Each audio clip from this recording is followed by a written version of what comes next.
Sejahtera, hari ini saya nak tunjukkan macam mana penggunaan Bollinger Band Macam mana nak gunakan Bollinger Band dalam menggunakan khususnya tablet ataupun phone. Jadi di bahagian F ni, kan anda boleh lihat itu di bahagian F ni, kan kita boleh masukkan function dan pilih bahagian Bollinger Band.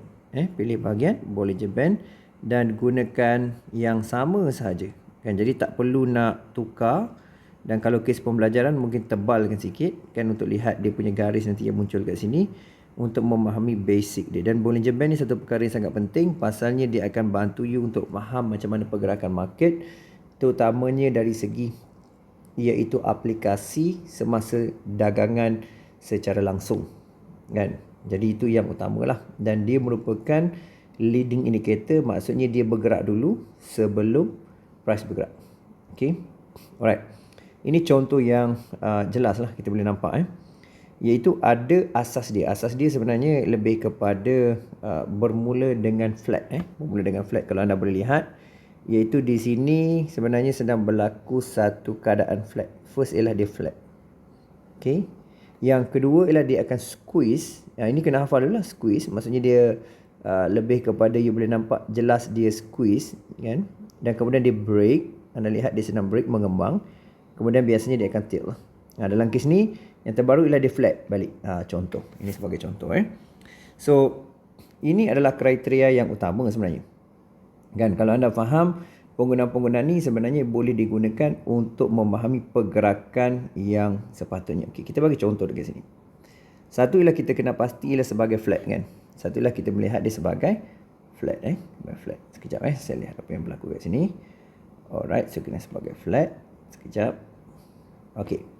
So jadi di sini kalau anda lihat lah, nombor satu ialah dikenali sebagai dinamakan sebagai BB flat. So BB flat ni BB yang pertama yang berlaku, maksudnya ialah market sedang sideways. So ini split ini sedang berlaku sebagai flat. Okey, yang seterusnya juga apa yang juga berlaku. Sekejap saya sedang tutup yang ni. Alright, baik. Okey, satu ialah flat, lepas tu kemudian ialah berlaku squeeze. Maksudnya dia kecil dan kemudian ialah dia ataupun mencekik, kemudian dia berlaku break. Anda boleh lihat BB ni kembang, akan berlaku break. Sekejap. Berlaku break dan kemudian berlaku tilt. Tilt ni maksudnya condong lah. So tilt tu maksudnya bahagian yang kedua-dua ni semua condong kan. So semua ni ada fungsi dan semua ni kena faham sebab understanding benda ni akan bagi kepada kefahaman yang berterusan. Okay. So ini yang pertama yang perlu you faham dari segi strategi dia. Alright. So, jadi apa yang you kena tangkap ialah you kena faham penggunaan dan juga kemahiran dia. So, saya akan masukkan dalam nota macam ni. Maksudnya you kena faham dia ada beberapa jenis. Nombor satu ialah dikatakan sebagai iaitu flat. Nombor satu dia sebagai flat. Kan flat ataupun dikenali sebagai mendata. So, flat mendata ni dia satu benda you kena faham ialah dari segi teknikal dan juga dari segi definisi lah. So yang pertama iaitu flat ni bermaksud ialah pasaran dalam keadaan sideways. Okay, pasaran sideways. Sideways tu julat harga semasa, dia dalam keadaan sideways. Dekat situ je tempat dia. Yang kedua yang you kena faham ialah iaitu ia sebenarnya ada news kan, ada news yang datang. News datang. So pada yang sama juga, lagi besar news, lagi panjang sideways lah. So sideways ni boleh berlaku pada time frame kecil, time frame besar. Maksudnya kalau sideways tu panjang, pada time frame besar, lagi besar news tu. Okay.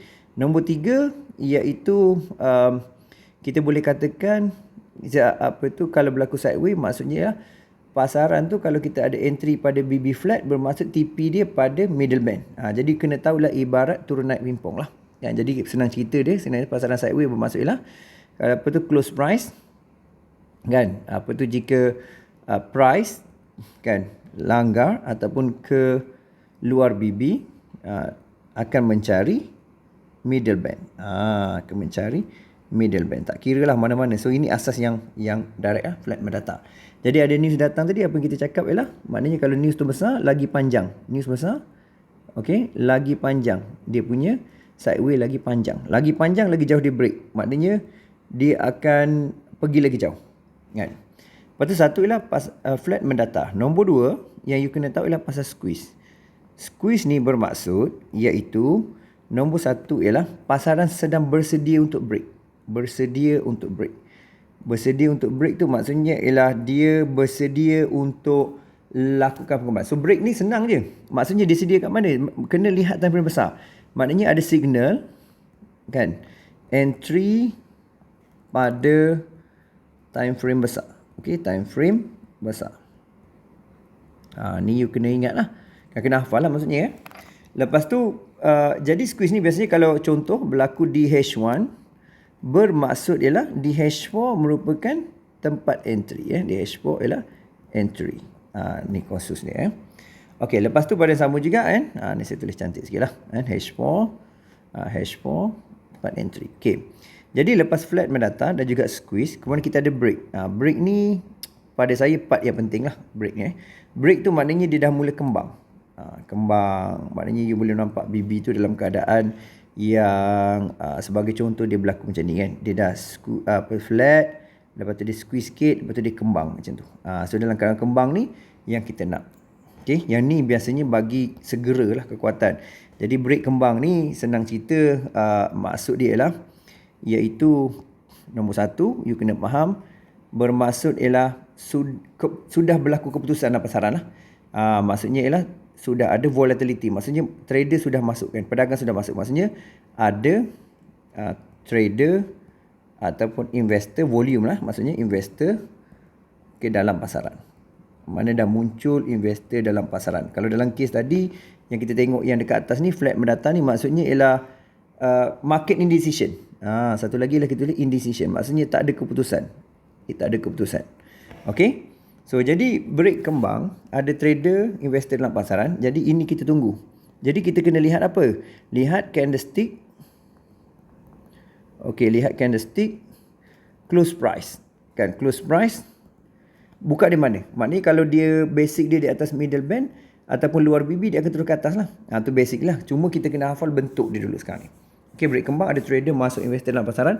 So, candlestick close price akan menentukan pergerakan close price, arah pasaran. Kita boleh pegang kat situ arah pasaran. Okey, lepas tu kita ada lagi satu ialah tilt. Tilt ni senang je. Tilt tu maksudnya condong. Condong bermaksud ialah satu, condong ke atas, uptrend, senang cerita. Condong atas, condong tu bermaksud ialah dia punya line tu, kan, dia punya line iaitu contohnya macam ni, dia condonglah ketiga-tiga ke atas. Macam tu, ataupun ketiga-tiga ke bawah. Tu cerita dia. Dia direct je sebenarnya, dia tak perlu confuse. Jadi bermaksud ialah condong ke bawah. Okey, condong bawah maksud ialah downtrend. Downtrend. Kalau condong atas ialah uptrend. Okey, downtrend. Apa tulisan ni? Sekejap ya. Ini ialah bawah ialah downtrend. Alright. So condong atas ialah uptrend. Okey. So jadi saya harap you faham. Benda ni dia simple je, tapi semua kena hafal. Semua ni kena hafal. Kena hafal, kena jelas apa pegangan dia. Semua satu ialah kena tahu flat ni mendata. Kan, apa benda kena ingat lah. Yang nombor dua ialah squeeze kan. Jadi semua ni berkait pasal ini salah satu yang kita gunakan dalam kita punya analisa sebenarnya. So kena ingat lah kan, apa flat, mendata, squeeze dan sebagai contoh yang kita lihat tadi dalam kita punya khususnya dalam kita punya tadi kita boleh nampak itu pasaran. So contohnya ini flat kan. Ini flat biasanya dia akan push ke atas. Jadi kita tengok juga time frame yang H1. Okey, H1 ke mana? Sedang squeeze. Jadi bila dia sedang squeeze macam ni, bermaksudlah automatik kita tahu dia sedang squeeze macam ni.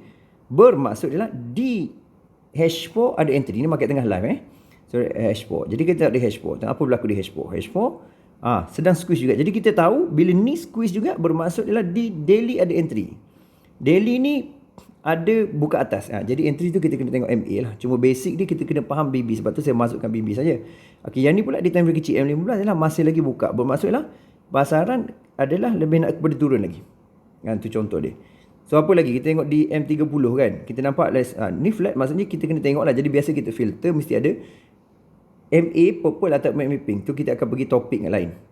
Cuma saya nak ceritakan you boleh kaitkan benda ni. Tak kira lah pair apa benda pun kan. Gold ke apa sebagai contoh gold kan. Kita tengok gold sekarang ni iaitu kita dapati lah di H4 flat. So dia akan cari middle band di bahagian sini kan. Jadi maksudnya balik kepada asas kita, di mana kita kena faham kan, dia cari middle band. So maksudnya kalau kita sell dia TP kat sini lah, take profit out kat sini lah. Okay. So pada masa sama juga kita tengok kan di daily tu kan, daily flat. Jadi flat ni maksud market tu memang akan sideways. So maksudnya selagi dia dalam keadaan yang flat gini, maksudnya price ni duduk range gini je lah, sampailah dia break lah. Dia break, you boleh nampak BB tu kembang macam tu dan sebagainya. Okay, so you boleh tengok juga di weekly. Jadi biasanya contoh gold ni weekly ni, kita dah jelas dia dalam keadaan yang boleh jelas kan, kita nampak dia squeeze. Automatic apa kita faham, iaitu di monthly akan cari entry kan, entry. So kita tahu benda ni antara point utama yang kita pegang setiap monthly kan. Mungkin kita tak nampak lah strategi dia ke mana pasal kita ada FA untuk lakukan buy dengan sell zone. Tapi sekarang ni kita faham konsep BB dulu. BB nampak, BB apa ni kan, pada time frame monthly BB buka atas, ni BB condong kan, BB tilt kan, semua naik ke atas. So maksudnya masih uptrend. So penurunan ni adalah retest sebelum naik ke atas berdasarkan kefahaman teknikal ni lah. Okay, so saya harap you faham macam penggunaan semua tadi ya. Kita buka lah, contohnya ini squeeze, ini break, lepas tu dah buka bawah. Buka bawah ni hint lah. Kalau dalam market live ni you nampak dia dah buka bawah, dia dah londeh buka ke bawah macam ni, maksudnya lah dia hint nak turun lagi. Macam tu.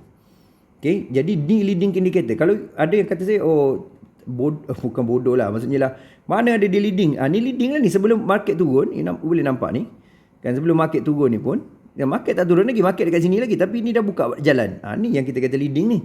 Okay, nampak? So kita tengok lagi pada time frame M15 kan. Ni dia buka lagi. So ni dah squeeze. Kita dah tahu ini squeeze nak flat. Maksudnya yang ni dah tutup jalan. Tutup jalan biasanya dia akan memberi apa tahu? Dia akan tutup macam ni, squeeze. Lepas tu pada sama juga apa berlaku lah, kena tengok time frame besar. Bermaksudlah dia akan cari M30. Bila long down, maknanya entry akan berlaku macam mana? Biasanya dia akan turun dan naik dan turun lagi. Kerana entry berlaku di sekitar sini. Kalau masuk MA kita nampak lah. Cuma saya nak kata relation, kaitan ni sangat penting untuk kita faham dalam semua keadaan yang sesuai. Okay? So hopefully you faham tutorial ni sikit sebanyak dan you faham macam mana strategi untuk kita lakukan dagangan berdasarkan menggunakan BB melihat kekuatan pasaran. Dia pergi ke tak pergi. Okay? Jumpa lagi.